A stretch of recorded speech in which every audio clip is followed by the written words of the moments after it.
సాధారణంగా మనం తినే వంటకంలో చిటికెడు ఉప్పు తక్కువైనా మనకి ముద్ద దిగదు కదా.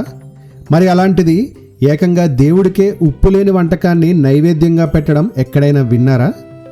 వినడానికి వింతగా ఉన్నా ఇది అక్షరాల నిజం. ఒక్క చిటికెడు ఉప్పు కూడా లేకుండా వండిన నైవేద్యాన్ని ఆ స్వామి పరమాన్నంలా ఆరగిస్తారు. అసలు ఆ స్వామి ఎవరు? వంటలో ఉప్పు వేయకూడదనే నిబంధన ఎందుకుంది? ఈ వింత ఆచారం వెనుకున్న ఆ ఆసక్తికరమైన రహస్యం ఏంటో ఈరోజు మన వీడియోలో తెలుసుకుందాం. వీడియోని స్కిప్ చేయకుండా చివరి వరకు చూడండి. ఈ అద్భుతమైన ఆలయం తమిళనాడులోని తంజావూరు సమీపంలో ఉన్న తిరువ్వి నగరంలో ఉంది.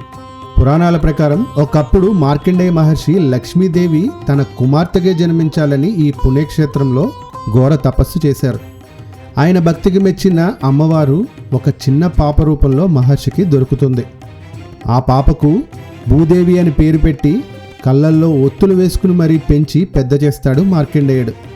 అలా అమ్మాయి పెరిగి పెళ్ళిడికి రాగానే ఆ జగన్నాటక సూత్రధారి అయిన శ్రీమన్నారాయణుడు ఒక ముసలి బ్రాహ్మణుడి వేషంలో మార్కండేయుడి దగ్గరికి వస్తాడు.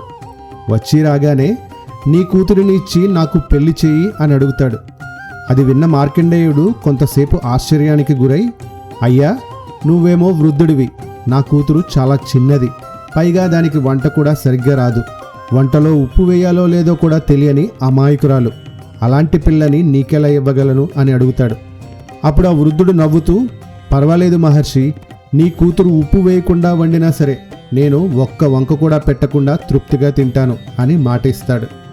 ఆ మాట విన్న మహర్షికి ఎక్కడో అనుమానం వచ్చి దివ్య దృష్టితో చూస్తే ఎదురుగా ఉన్నది సాక్షాత్తు ఆ శ్రీహరి అని తెలుసుకుంటాడు. వెంటనే స్వామివారు శంకుచక్ర గదాధరుడై దర్శనమిస్తారు. అప్పుడు మార్కండేయుడు ఎంతో సంతోషంగా తన కుమార్తెని ఇచ్చి వివాహం జరిపిస్తాడు.